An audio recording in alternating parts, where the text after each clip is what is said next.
Muy bien, buenos días de nuevo. Eh, Esta vez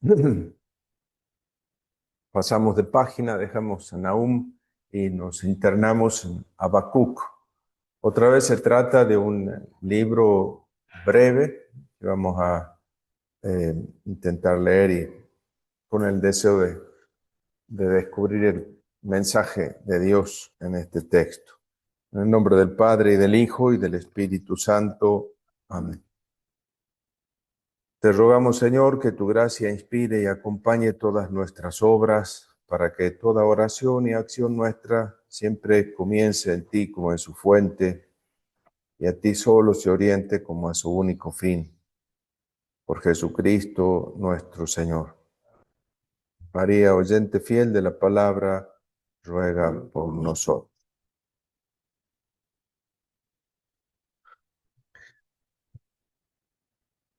Muy bien. Eh, Estamos aquí estudiando los libros de los 12 profetas llamados así menores, pero que en realidad son como fascículos dentro de este rollo que se conoce como los 12, ¿no? Los 12 profetas. Entonces, cada uno de ellos nos va a presentar como una faceta del mensaje que Dios transmite a su pueblo, ¿no? Entonces, también aquí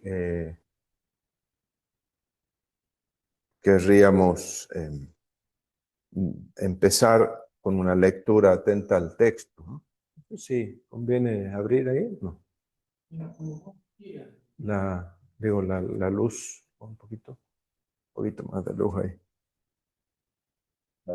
Ahí. Esto, ahí está, muy bien, si puedo leer yo más.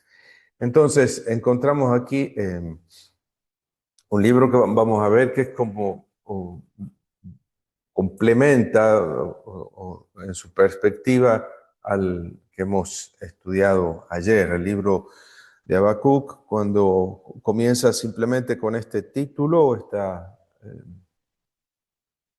especie de epígrafe, oráculo que tuvo en visión el profeta Habacuc. No hay ningún dato ni de su familia, ni su genealogía, ni de su lugar de origen, ni nada por el estilo, pero llaman la atención los términos que se usan, oráculo, igual que el que encontrábamos allá también.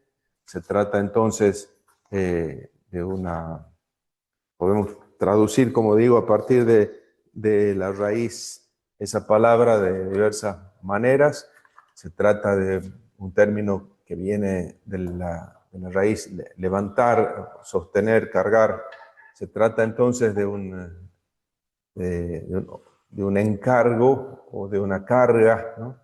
O del mensaje con el cual carga el profeta, de alguna manera, ¿no?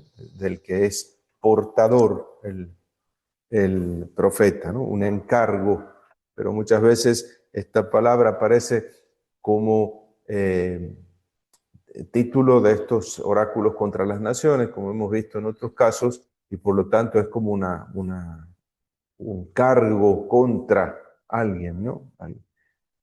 Los cargos de los que se le acusa, ¿no? En este caso, vamos a encontrarnos con una forma particular de redacción del libro, diferente de los anteriores, porque se caracteriza prácticamente por un prolongado diálogo entre el profeta y Dios, ¿no? Entonces vamos a encontrar eh, textos en los que habla Habacuc y en los que otros textos en los que habla Adonai, ¿no? Oráculo que tuvo en visión el profeta Habacuc. Aquí llama la atención también el título de profeta, Nabí, explícitamente al profeta Habacuc.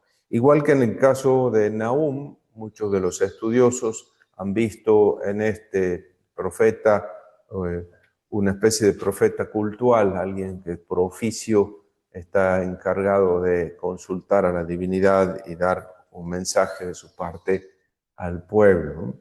Un profeta cultural, un profeta del templo. No es tan concluyente la propuesta, pero bueno, vale la pena recordarlo también aquí, ¿no? No se conoce ni su origen familiar, digo, ni el nombre de su padre, ni el lugar de origen, de nacimiento. La lectura del libro nos deja, sin embargo, la impresión de alguien que habla de acontecimientos muy concretos, de los cuales él es testigo, a veces diríamos es víctima, ¿no? Sufre ante el desarrollo doloroso de los acontecimientos que afectan a su pueblo y le afectan a él personalmente. Se podría decir que evita dar demasiados detalles precisos para lograr más fácilmente que sus destinatarios puedan aplicar el mensaje a otras circunstancias parecidas. En este sentido, el libro asume también una connotación universal, ¿no? Más fácilmente también asumible como criterio, como cifra, como símbolo, como decíamos, de otras situaciones similares, ¿no? En general se admite que Habacuc conoce bien los ambientes cultuales, particularmente el lenguaje de la oración. Lo vamos a encontrar sobre todo en el último capítulo, ¿no? Sobre este punto es donde se han detenido varios de los estudiosos en el siglo pasado y sobre todo a principios de la primera mitad del siglo XX se ha estudiado bastante esta cuestión de los profetas como funcionarios del culto para ver si había alguna relación que se podía establecer entre ambas cosas, ¿no? Igual que en el caso de Nahum, entonces también en el caso de Habacuc. Un estudioso muy conocido de esa época, Humbert, decía que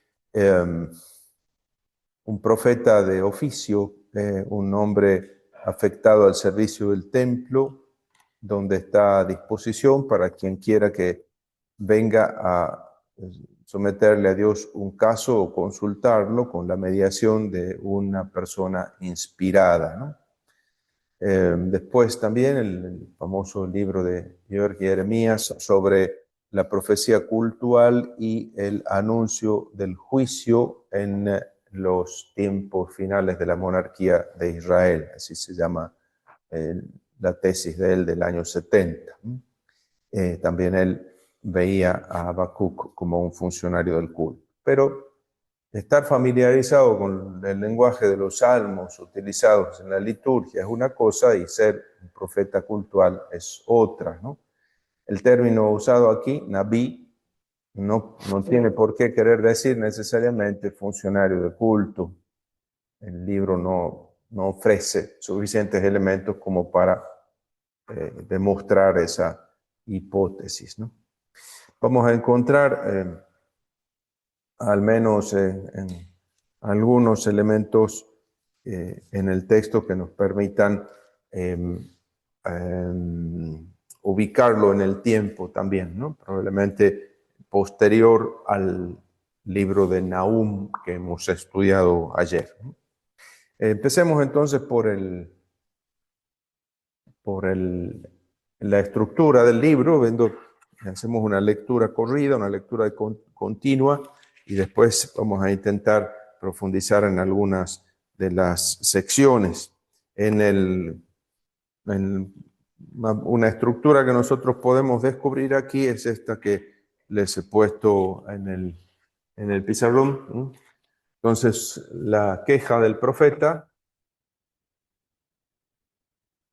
en 1, 2, 4, la primera respuesta de Dios, en 1, 5 al 11, la segunda queja del profeta, en 12 al 17, una primera declaración de intención, digamos aquí, del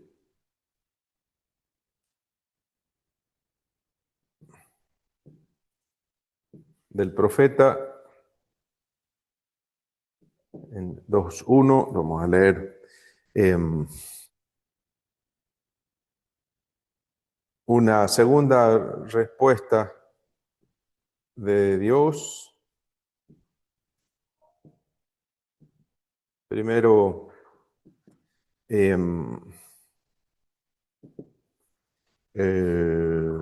como instrucciones dadas al profeta, de alguna manera, instrucciones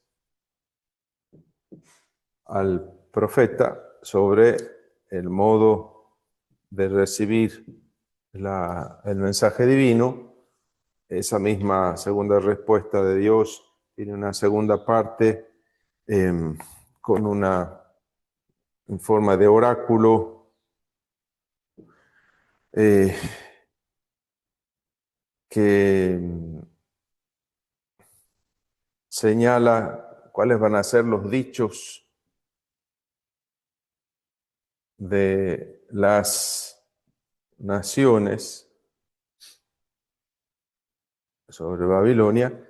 Y en tercer lugar, en el capítulo 3, la respuesta final del profeta a la obra de Dios. Y la segunda declaración de intención o de propósito con la que termina el libro, ¿no? Un poco para guiarnos, simplemente un mapita para orientarnos en el libro, ¿no? Vemos que se alternan, como digo, estas dos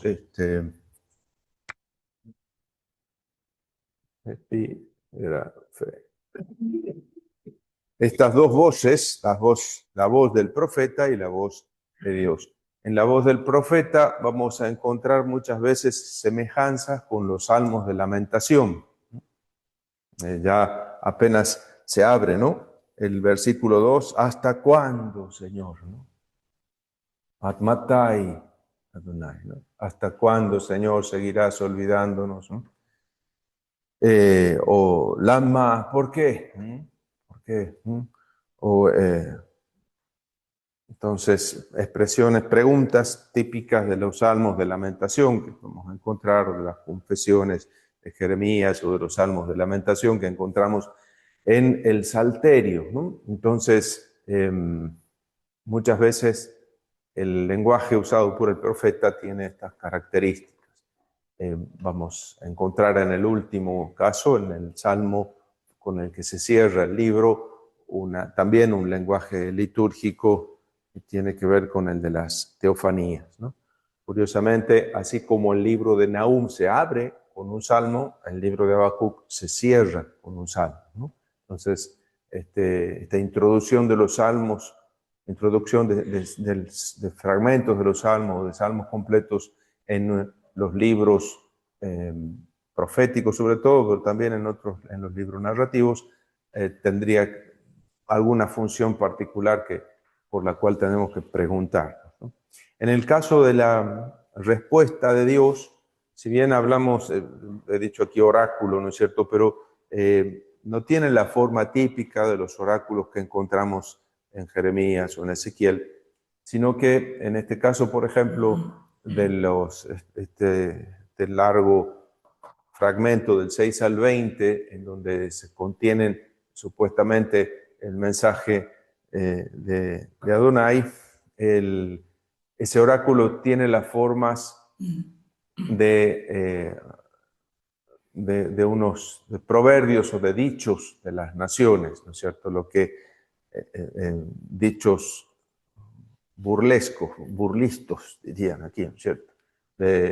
Respecto de las naciones, y burlas o mofas con las que las naciones se refieren a Babilonia, ¿no? A pesar de que se hable con con un ay, hoy, ¿no es cierto? Pero no son como en los otros casos, oráculos de desgracia que asumen el lenguaje de la lamentación fúnebre puesta en boca de Dios, sino que son las burlas de las naciones.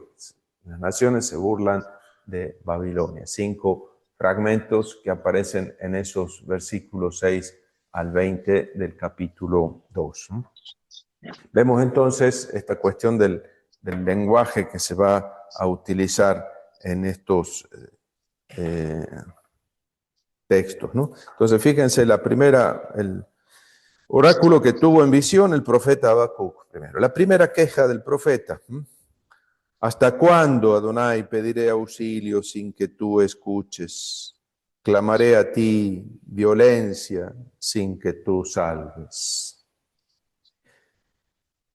¿Por qué me haces ver injusticias y contemplar opresiones? Soy testigo de rapiñas y violencia, se suscitan querellas y discordias, de manera que ya la ley no funciona ni se practica el derecho y el malvado asedia al honrado y así se pervierte el derecho. En estos 3 versículos expresa el profeta su desconcierto, ¿no? El dolor siempre es dolor, pero el dolor absurdo hace sufrir más, ¿no es cierto? Cuando no te parece tener sentido.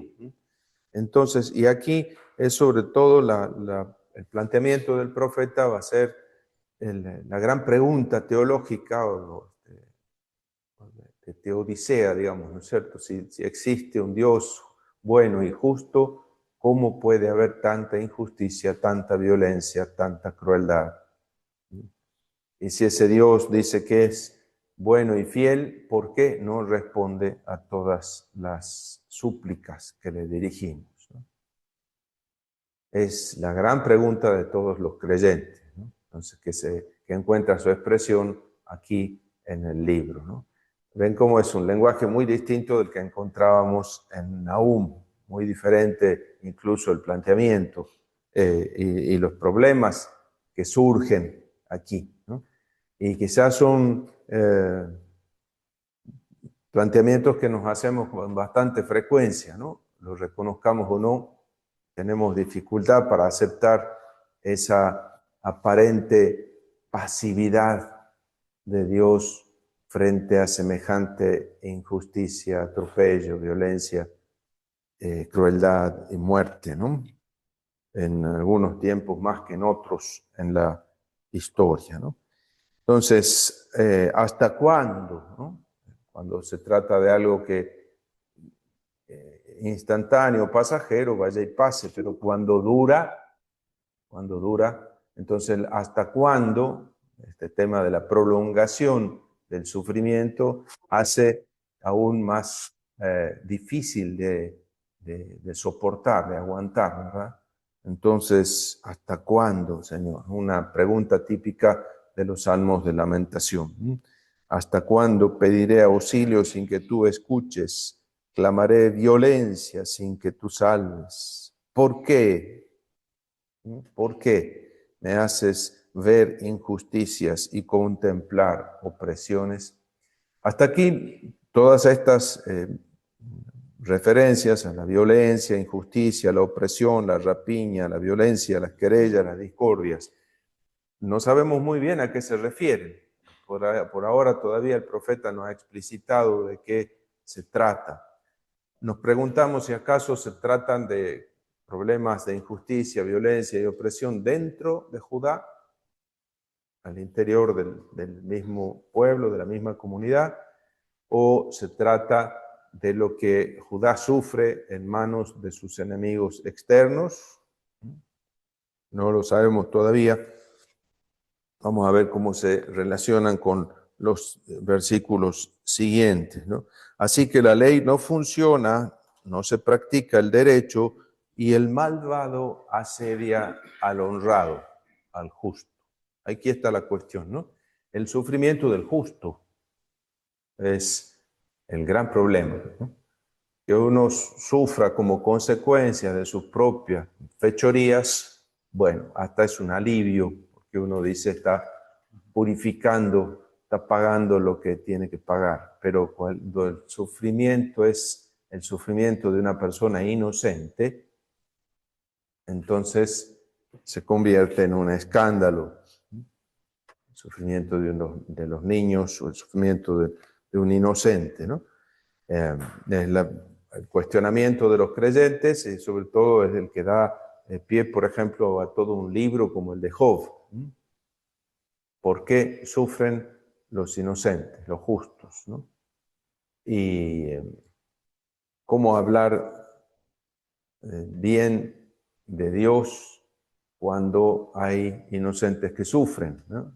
Entonces, la teología enfrenta su mayor desafío, ¿no? Por eso el librito del comentario que hacía Gutiérrez al libro de Job se llama Hablar de Dios desde el sufrimiento del inocente, ¿no?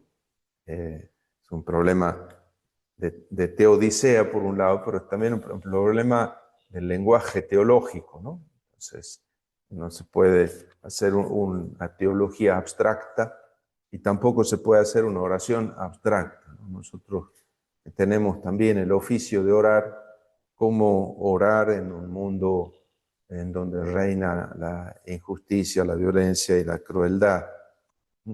Entonces, el malvado asedia al honrado, al justo, ¿no? El impío al piadoso, ¿no? Así se pervierte el derecho, ¿no? Estos términos, ley, derecho, nos preguntamos si acaso pueden hacer referencia a la Torá. No lo dice explícitamente, pero la pregunta es esa. Si es así, entonces se estaría haciendo referencia a un problema judaico, ¿no es cierto? Es un problema en la comunidad donde la Torá no parece tener vigencia, ¿no? Entonces, la primera respuesta de Dios se hace oír en los versículos 5 y siguientes. Mirad a las naciones, contemplad, quedad estupefactos, atónitos. Voy a hacer una obra en vuestros días que no creeríais si se os la contase. Entonces parece que Dios está por responder a la queja del profeta que dice que no actúa. Bueno, y dice, voy a obrar de tal manera que te vas a quedar duro, de una pieza, atónito, sorprendido, ¿no? Va a ser, te va a dejar estupefacto, atónito. ¿Y qué es lo que piensa hacer? Pienso movilizar a los caldeos, un pueblo cruel y fogoso que recorre las anchuras de la tierra para adueñarse de países ajenos. Ahora acá la respuesta. Ajá. ¿Cómo es esto? ¿Qué clase de respuesta es esta de Dios que va a responder haciendo surgir un pueblo, es decir, a este sufrimiento que manifiesta Habacuc, que no sabemos si es, como digo, la injusticia que reina dentro de Judá o los sufrimientos que vienen padeciendo de parte de los asirios, y para solucionar el problema hace surgir un pueblo aún más cruel. ¿Ve? ¿No es cierto? Y lo describe, ¿no? Describe la crueldad de esta potencia caldea. Es terrible, temible, impone sus normas y decisiones. Son más raudos que panteras sus caballos. Uy. Más ágiles que lobos esteparios. Sus jinetes galopan, vienen de lejos sus jinetes, volando como águila que se lanza sobre la presa. Llegan violentos en tropel con su mirada dirigida al frente, amontonan cautivos como granos de arena. Uy, muchísimos. Se burla de los reyes, los soberanos le provocan risa. Se ríe de toda fortaleza, levanta un terraplén y la toma. Después azotará el viento y desaparecerá por haber hecho de su fuerza su Dios. Epa, aquí hay por lo menos una perspectiva interesante, porque sí, un día también ellos desaparecerán, como pasa el viento, como cesa el viento, porque han hecho de su fuerza su Dios, han endiosado su propia fuerza, se las han creído demasiado, ¿no? Entonces, esta idolatría del poder, ¿no? Hacer del poder, de la fuerza, su propio Dios, ¿no? Ese versículo 11 deja ahí abierta una puerta. No es esa la única posible interpretación del texto, ¿no? Eh, no es fácil de traducir incluso el versículo 11, ¿no? Eh, bueno, la primera respuesta de Dios que realmente provoca una dificultad mayor, ¿no? Entonces ahora viene la segunda queja del profeta, ¿no? Y esta segunda queja, versículos 12 y siguientes, eh, no eres tú desde antes, es decir, no existe tú desde siempre, Adonai, no eres desde antiguo tú, mi Dios, mi santo, tú no mueres. Para juzgar lo pusiste, Adonai, oh roca, fiscal lo nombraste, y no, ¿a quién? Al pueblo caldeo, al, al opresor de turno, suscitado para una misión de justicia que ya sabemos que va a sobrepasar como lo hicieron los asirios. Tus ojos puros no pueden ver el mal. Eres incapaz de contemplar la opresión. Y entonces, ¿por qué ves a los traidores? ¿Por qué estás viendo a los traidores y te quedas callado cuando traga el impío al que es más justo que él? De nuevo el mismo planteamiento, ¿no? ¿Por qué un hombre impío hace sufrir a un hombre justo, ¿no? Tratas a las personas como peces, a los reptiles que carecen de guía, como reptiles que carecen de guía. Todos los pescas un anzuelo, los apresa en su red, los recoge en su copo, ¿no? Fíjense, si antes hablaba de Babilonia como de animales, pantera, águila, etcétera, ahora resulta que son pescadores avesados que agarran toda clase de peces, ¿no? Y nos agarran a nosotros y a todos. Nos pesca con anzuelo, los apresa en su red, los recoge en su copo.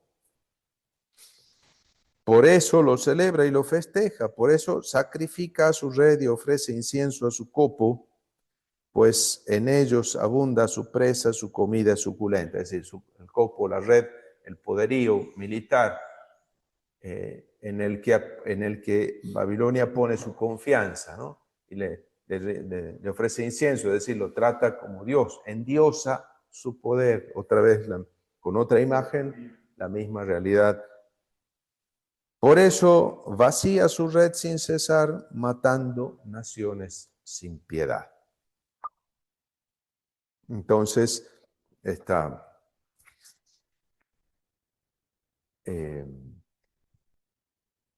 entonces, seguimos la lectura continua, después vamos a volver sobre algunos de estos textos. El capítulo 2 se abre con un versículo 1 que parece manifestar, está hablando aquí el profeta, manifestando su intención, es una declaración de intención. Mi puesto de guardia, ocuparé mi puesto de guardia arriba, en la muralla me pondré atento para ver lo que me dice, lo que responde a mi reproche. Porque bueno, se ha quejado con Dios, ahora a ver, que me conteste, ¿no? Casi como Job, ¿no?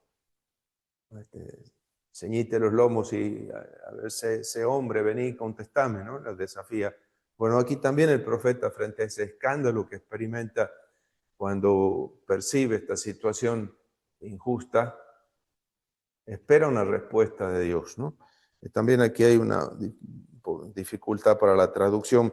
A ver, lo que responde a mi reproche, en tercera persona, en el hebreo está en primera persona. A ver qué respondo a este reproche, es decir, a ver cómo me ubico frente a esta crisis, cómo me comporto, ¿no? Entonces, a ver qué me dice él, a ver cómo actúo, ¿no? Versículo 1. Pero bueno, él dice, ocuparé mi puesto de guardia. Fíjense que él esta es la clara, digamos, clásica visión de un profeta, ¿no es cierto?, como un centinela, ¿no? Alguien que tiene que otear el horizonte de la historia, de los acontecimientos, para ver dónde está obrando Dios y qué está queriendo decir. Y como un centinela que está mirando hacia afuera y responsable de proteger a los de adentro y de transmitirle a los de adentro las noticias que ve afuera, ¿no? El profeta entre Dios que obra en la historia, entre la historia que se desarrolla y la comunidad, ¿no?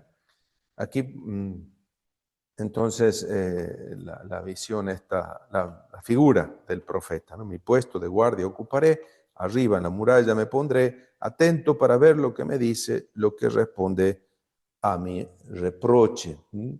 Eh,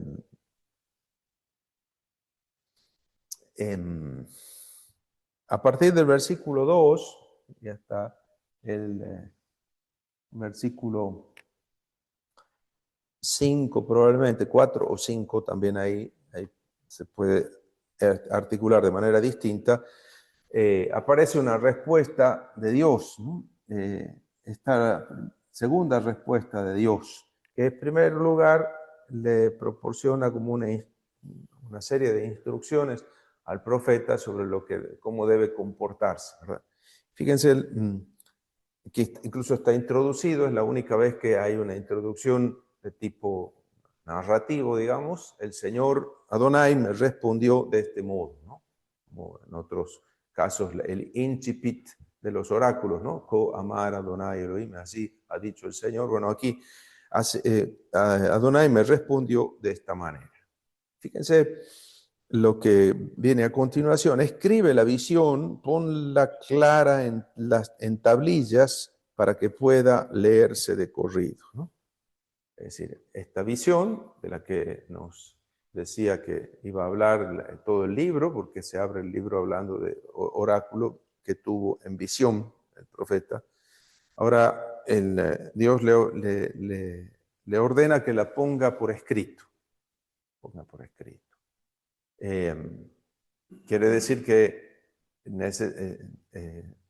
lo pongo por escrito porque es una cosa fehaciente, es algo verdadero, algo verídico, por lo tanto puede ser puesto por escrito para que se pueda, no tenga miedo porque se va a cumplir, entonces se va a poder comprobar, otros van a poder comprobar la veracidad de esta revelación. Pero claro, poner por escrito de alguna manera es reconocer que puede que no se cumpla en el plazo de mi vida y que tenga que quedar escrito para que cuando se cumpla otros puedan decir, ya lo había dicho Habacuc, ahí está escrito, ¿no? Es decir, la puesta por escrito es casi un presagio de la propia desaparición del profeta, ¿no? Para que pueda ser puesto por escrito. Fíjense que las tablillas, las tablas como las que aparecen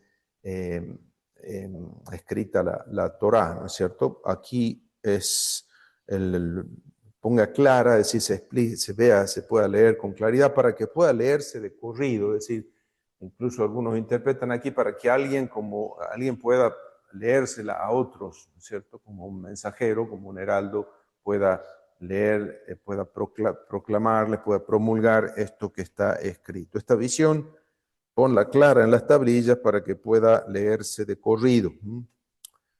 Porque tiene fecha la visión, aspira a la meta y no defrauda, es decir, se va a cumplir por su propia, tiene una fuerza tal que se va a cumplir. Esto muy en coherencia con lo que se dice siempre de la palabra de Dios, que se cumple inexorablemente, permanece firme para siempre, si no cae.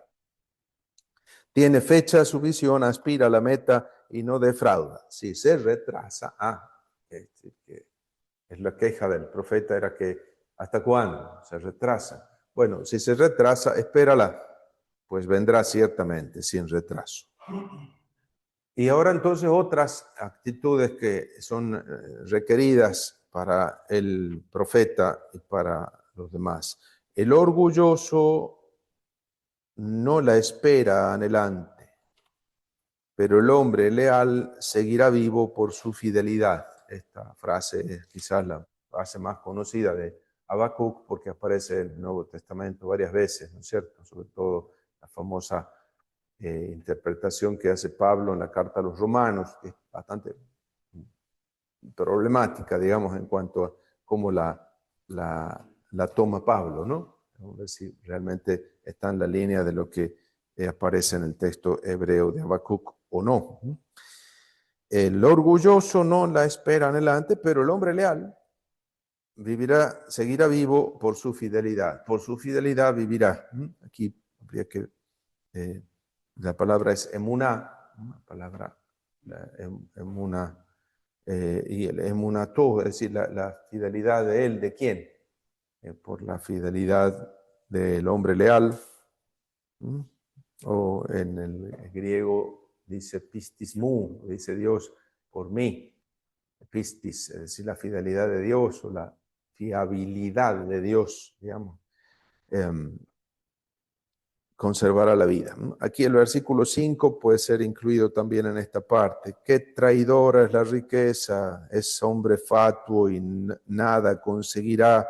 El que abre sus fauces como el Sheol, como la muerte, él nunca se sacia, atrapa para sí a las naciones, acapara para sí a los pueblos todos. Pero ¿de quién es este hombre fatuo? Bueno, aquí parece que claramente está hablando de Babilonia, por lo que viene a continuación. Entonces, el hombre orgulloso, el hombre fatuo será Babilonia. Por eso, si incluimos este versículo en el fragmento de 2 al 5, podría estar contrastando con el hombre leal, el justo. Ahora, si lo hacemos parte como de introducción del oráculo que viene a continuación, está más claramente referido a Babilonia. Pero no es raro encontrar el contraste entre hombre orgulloso, hombre justo, hombre leal, también allí. Entonces, la respuesta de Dios, primero con instrucción y después ahora el contenido del oráculo. Es decir, ¿cuál será el contenido de la visión que tiene que escribir en la tablilla? Y no lo terminamos de ver. ¿Qué es lo que tiene que escribir en la tablilla el profeta, ¿no? Fíjense que ese tema de escribir aparece como una novedad en la profecía, ¿no es cierto? Se trata no solo de un discurso que hay que promulgar verbalmente, oralmente, en un momento determinado, sino algo que hay que poner por escrito. Quiere decir que esa palabra va a tener validez no solo en la circunstancia concreta en la que se pronuncia delante de esa primera asamblea, de ese primer destinatario, ese primer auditorio, sino que va a tener algún valor también en un segundo momento, en otros contextos, en el futuro, ¿no? Una cosa parecida aparece, alusiones a esto, aparecen por ejemplo en Isaías 8:16, ¿no? Conserva esta Torah, esta instrucción entre mis discípulos, dice en Isaías 39 también, y después el largo capítulo del libro de Jeremías, en el capítulo 36, que es toda como una dramatización de esa, el encargo de escribir, ¿no? Escribir la visión, escribir las palabras proféticas en un libro, ¿no? Entonces, el libro, el documento escrito también como una instancia en la que Dios sigue hablando, la palabra de Dios sigue iluminando a los destinatarios, ¿no? Aquí entonces se introducen ya los oráculos, ¿no? No le sacarán todos estos dichos, coplillas, adivinanzas y dirán, ¿no? El versículo 6, 6a. introduce aquí lo que viene, ¿no? La serie de 5 dichos que aparecen a continuación son calificados aquí como dichos, coplillas y acertijos, ¿no? Mashal, proverbio, ¿no? Pero cuando uno dice proverbio es una cosa que se vuelve proverbial, es decir, una cosa que se puede aplicar a otros y en este caso aparece como de burla, de mofa, de coplillas de burla, ¿no? Y en las que se va a expresar como la suerte desgraciada, digamos, la desgracia que le va a sobrevenir a alguien a partir o como consecuencia de su propio comportamiento. En este caso concreto parece referirse a Babilonia, ¿no?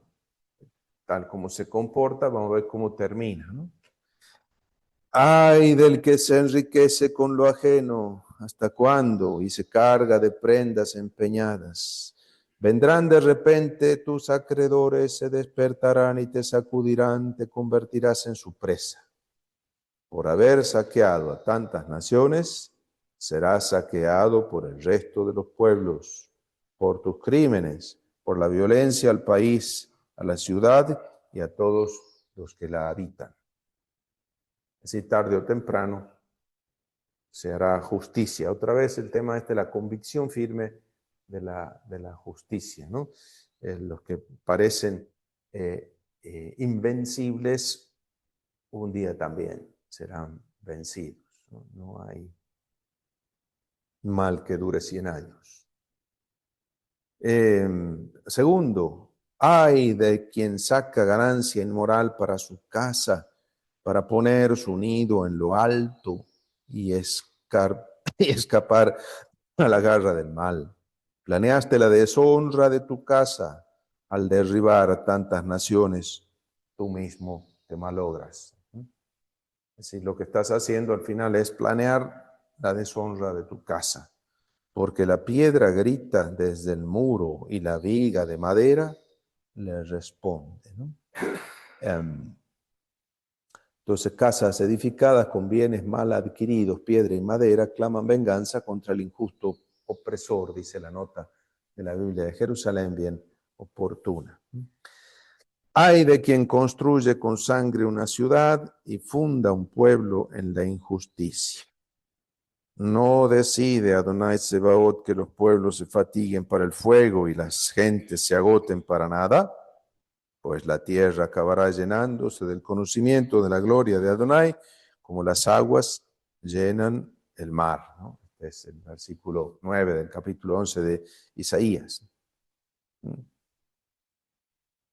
Ay de quien construye con sangre una ciudad y funda un pueblo en la injusticia. Estos todos son como advertencias acerca de del poco futuro que tienen las cosas que se hacen con injusticia, con violencia, no conforme a derecho. Es como edificar una casa sin cimientos, ¿no?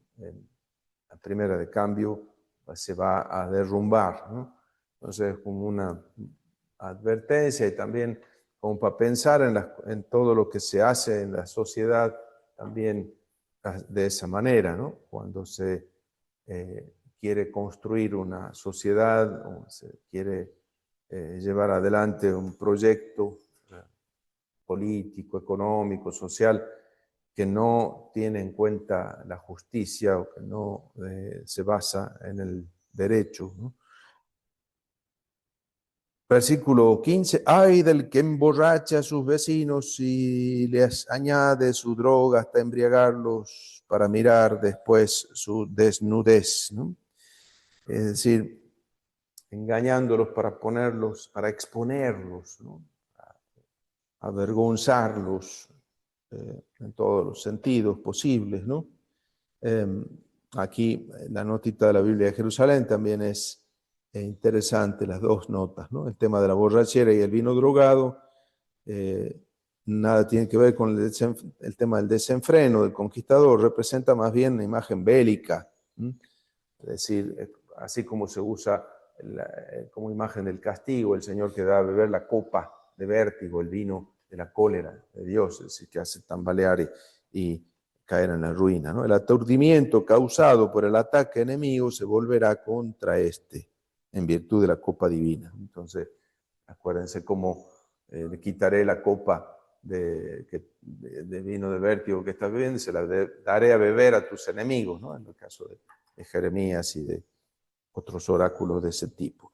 Desnudez, aquí se explica desde el mismo marco bélico, dice también la nota, es interesante, una ciudad cuyas puertas ceden ante un ataque enemigo queda como desguarnecida, desnudada, digamos, a merced de sus invasores, ¿no? Del mismo modo que la desnudez de una mujer es imagen de la caída de las defensas de una ciudad, ¿no? La desnudez masculina aquí representa la debacle de un ejército, ¿no? El uso de este término sirve aquí para acrecentar la vergüenza de la derrota, a la que se une la vergüenza aquí de la incircuncisión en el caso de los caldeos, ¿no?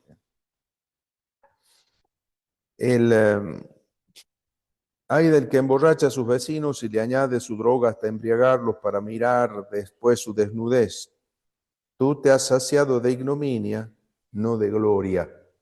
Bebe tú también y enseña tu prepucio, es decir, quédate desnudo. El pueblo de Babilonia es un pueblo incircunciso. Cuando la diestra de Adonai te pase la copa, la ignominia superará a tu gloria. ¿Sí? Va a tener mucho más vergüenza que toda la gloria que has acumulado en los años de tu imperio. Otra vez el tema del Señor que cambia de mano la copa, el vértigo, ¿no? La violencia del Líbano te cubrirá amenazante, la matanza de animales te aterrará por tus crímenes, por la violencia del país, a la ciudad y a todos sus habitantes, ¿no? Y el último, ay de quien dice al madero, despierta, levántate a la piedra que no habla. Entonces aquí la cuestión de la idolatría, con eso termina, que ha sido un pueblo, una nación, un imperio que ha idolatrado el poder. Bueno, ahora al ídolo le pide que se despierte, al madero, es decir, a dioses que son hechura de manos humanas, que tienen boca y no hablan, tienen ojos y no ven, tienen nariz y no huelen, ¿no? Lo del Salmo y lo de Isaías, sobre todo el Deutero Isaías, en esa mofa, a esa burla a los fabricantes de ídolos, de imágenes divinas, a quienes adoran, después de haberlas fabricado con sus propias manos, le piden auxilio, ¿no? Le dice, despierta, levántate, ¿no? Al madero o a la piedra, ¿no? Una piedra que no habla, ¿no? Pueden transmitir un oráculo, aunque estén cubiertos de oro y plata, no hay un soplo de vida en su interior. Pueden transmitir un oráculo como yo estoy haciendo, es decir, el Señor es el que puede dar un oráculo. ¿De qué sirve un ídolo, obra de escultor, si es imagen fundida, oráculo engañoso? ¿Puede en él confiar su creador, artífice de ídolos mudos? ¿Cómo el que ha hecho la imagen puede después pedirle a la imagen que haga algo? Y termina, pero Adonai está en su templo santo. Él habita en su templo santo. No sabemos si hace referencia al templo de Jerusalén o al templo, al santuario celestial. Pero el Señor está en su templo santo. Él sí que existe, Él sí que es Dios, Él sí que puede emitir un oráculo, silencio ante la tierra entera. Es decir, ante el Dios que habla, la única actitud que corresponde en toda la tierra entera es muditos a escuchar qué dice Dios, porque esa es la palabra definitiva. Él tiene la posta, ¿no? Entonces, muda toda la tierra. Este versículo hace como de bisagra al capítulo 3, que contiene ese salmo centrado en la teofanía, la manifestación de Dios. Entonces Dios está por manifestar. Shh, escuchen, ¿no? Atentos que Dios está por revelársenos.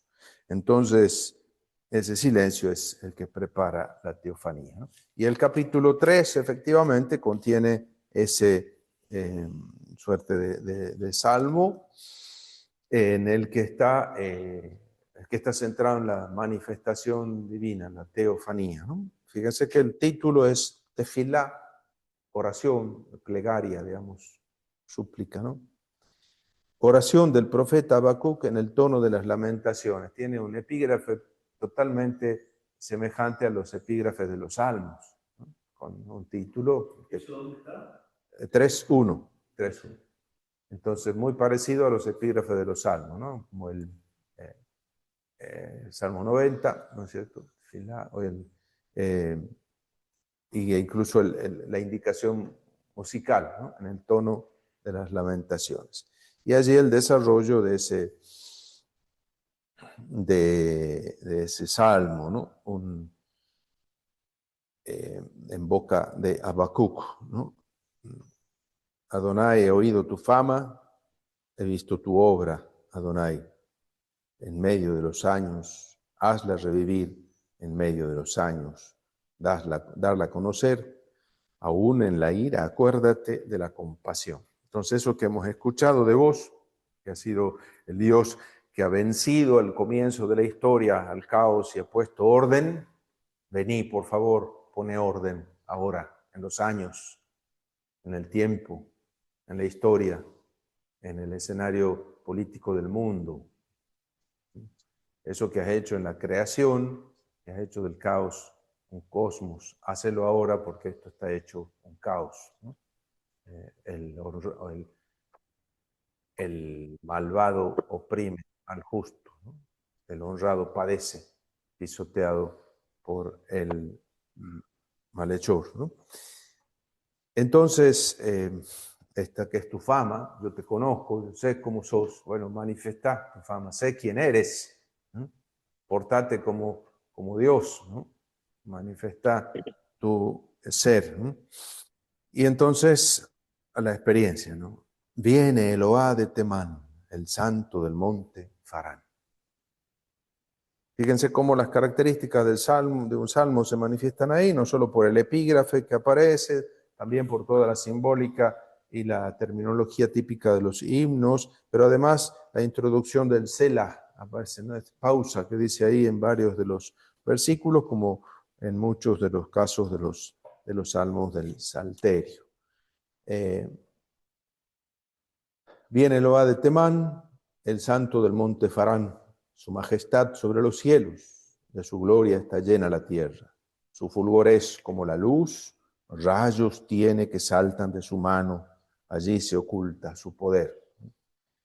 Ante él marcha la peste, la fiebre va tras sus pasos. Es decir, es esta divinidad que infunde terror, ¿no? Rodeada de estas pestes y muertes, ¿no? El rayo, el granizo, la calamidad, ¿no? Se planta y tiembla la tierra, mira y estremece a las naciones, se desmoronan los montes eternos, se hunden los collados antiguos, sus senderos de siempre, ¿no? Aquí, parecido a lo que aparecía en el Salmo de Nahum, esta teofanía que infunde terror, que hace temblar hasta las montañas, a tierra entera. Aquí hay una alusión al Yahvé que viene del sur, Temán y el monte Farán, ¿no? El origen meridional de esta divinidad aparece conservada en las huellas que tiene este antiguo salmo. No sabemos si es compuesto por el mismo Habacuc o es un material tradicional que se trae para introducirlo en este lugar del libro, ¿no? Veo inestables las tiendas de Cusán, tiemblan los pabellones de Madián. Arde tu cólera, Adonai, contra los ríos, contra el mar, tu furor, cuando montas tus caballos victoriosos. Aquí lo pone con signo de interrogación. Desnudas y apuestas tu arco, llenas tu aljaba de saetas, ¿no? Llena de flechas, el carcaj, el aljaba. Hiendes con ríos la tierra, te ven y se espantan los montes, pasa un diluvio de agua, el abismo alza su voz, levanta en alto sus manos. Sol y luna se paran donde están, es decir, los que son dioses para otros, Sin y Shamash, ¿no? Son dioses, luna y sol. Aquí, ante la presencia del Señor, se quedan de una pieza, se paran donde están, a la luz de tus raudas saetas, el fulgor deslumbrante de tu lanza, ¿no? Él infunde terror no solo a la tierra, sino que los dioses de los otros pueblos se quedan piola cuando ven que aparece el Dios de Israel. Bien, aquí paramos, entonces hacemos una pausita para empezar. Vamos a volver sobre el texto después y lo vamos a hacer una segunda lectura, ¿no?